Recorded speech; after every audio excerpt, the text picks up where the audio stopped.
বিশ্বনবী বলতেন জুমার দিন শ্রেষ্ঠ দিন, এই দিন আমার উপরে বেশি বেশি দুরূদ পড়ো। ফাইন্না সালাতাকুম মা'রুদাতুন আলাইয়া, কেননা তোমরা যে আমার উপরে দুরূদ পড়ো, আমি মরে যাওয়ার পরে এই দুরূদগুলো কে পাঠিয়েছে তার নাম, তার বাবার নাম সহ ফেরেশতারা আমার কবরে দিয়ে আসে।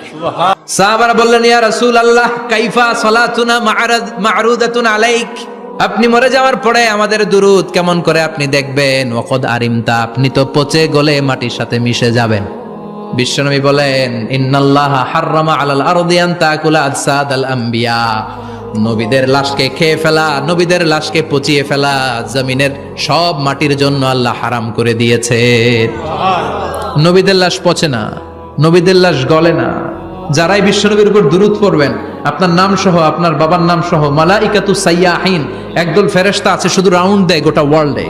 কারা বিশ্বনবীর উপর দুরূদ পড়েছে, এই দুরূদ নিয়ে, এই নাম নিয়ে বিশ্বনবীর কবরে তারা পৌঁছে দেয়। চিল্লায় পড়েন আল্লাহু আকবার।